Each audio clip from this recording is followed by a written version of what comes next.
Bismillah ar-Rahman ar-Rahim. Assalamu alaikum wa rahmatullahi wa barakatuh. Bismillah, alhamdulillah, wa salatu wa rasulillah.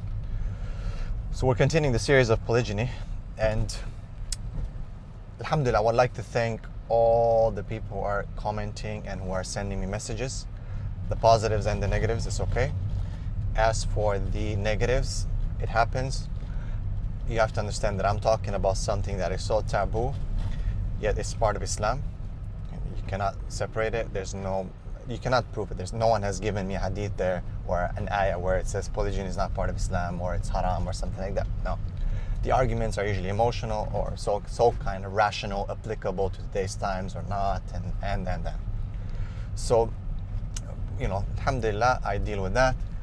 Of course, a lot of people don't want to talk. My colleagues don't want to talk about this. It is quite difficult. And as they said to me, we discussed sometimes, they said, you take one for the team, right? So I take one for the team.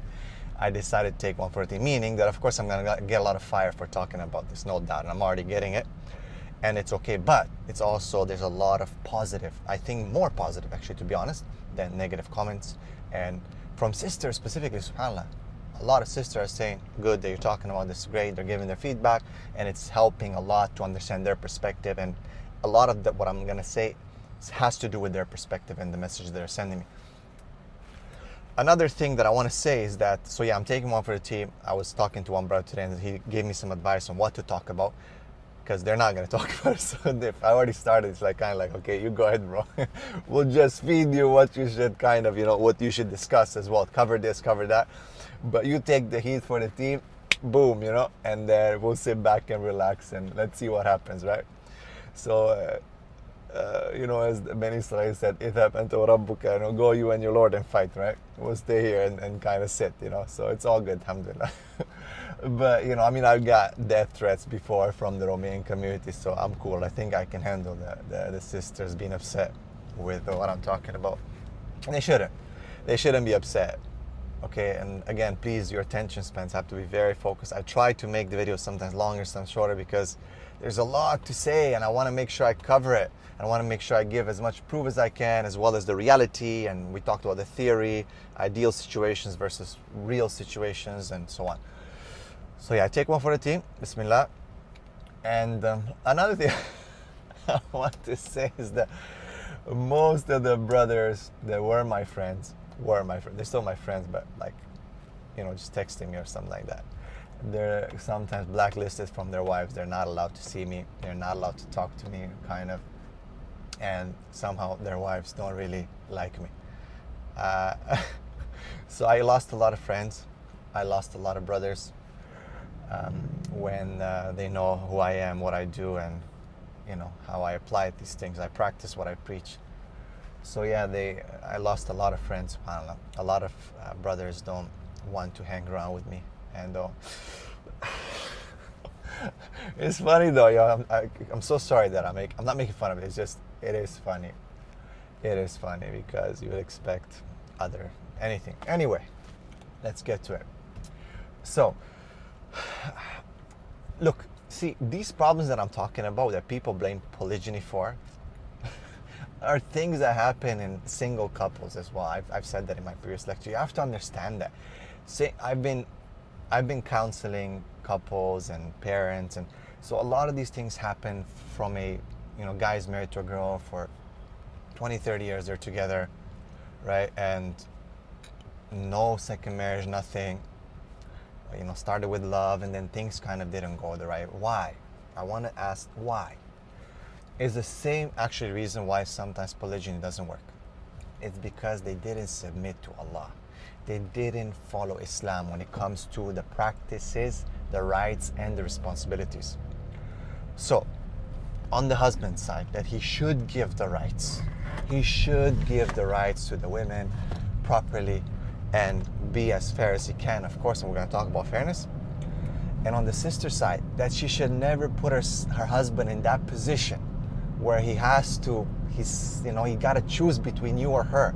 He's got to choose between obeying Allah because he's suffering, or disobeying Allah, and maybe hiding it from you and having these secret marriages that we're going to talk about as well, right? Because I want you to understand Some men, not all men, okay? When I'm trying to say some men. So some is my sample population that I dealt with, the message that I get, my practice, what I receive, okay? Because a lot of you have made the issue of like, oh, what are you talking about, you know?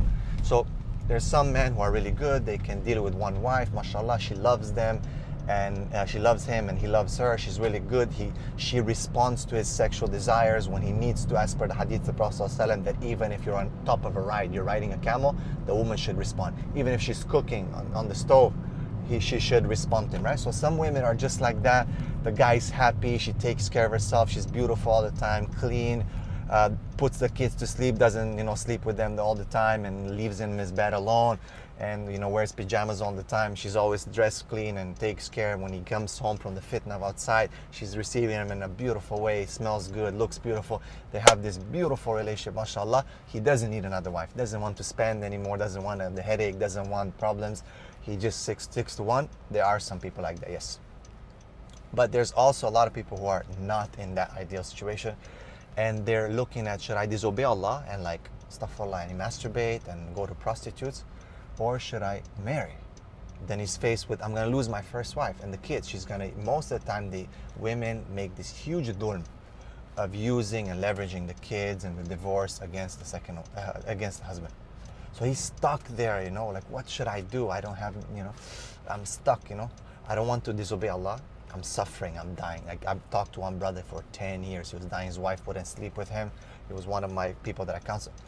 His wife was sleeping only when she wanted, when she felt like it. You know, I don't feel like it, like every 2 weeks, and the guy said, I'm dying. I am gonna commit zina. Yes, I lower my gaze, I fear Allah, I fast, but I can't. My body is not handling it anymore. I can't take it anymore. Astaghfirullah, I'm turned on all the time, you know, and it's not because I'm looking, it's because I can't take it. My hormones are raging. So understand that as well when you're always, you know, don't be so selfish, yeah, sisters.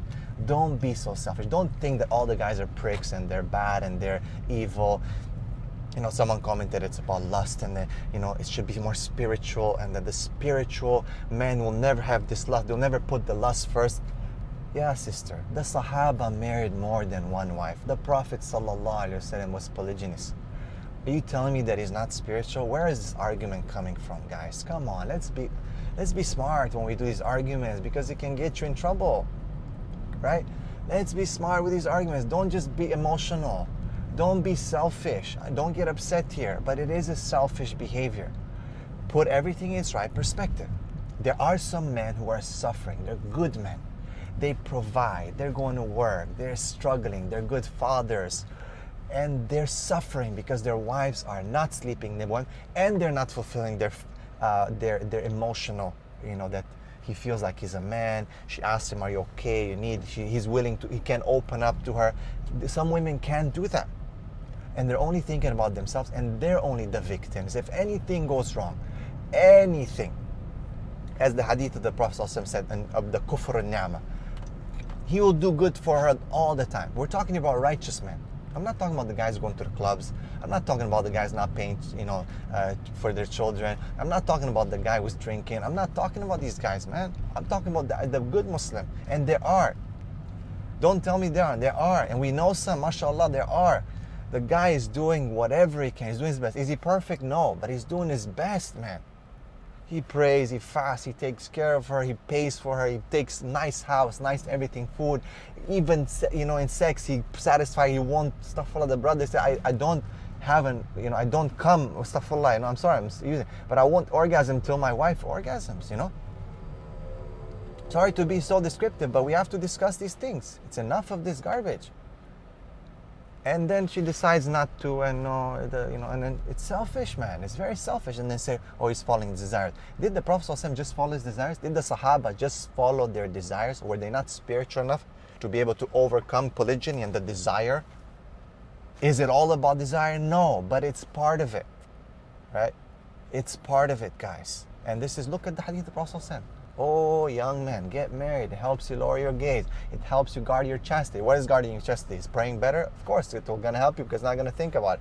It's going to make you focus. But it is about desire as well. So we'll continue, inshallah.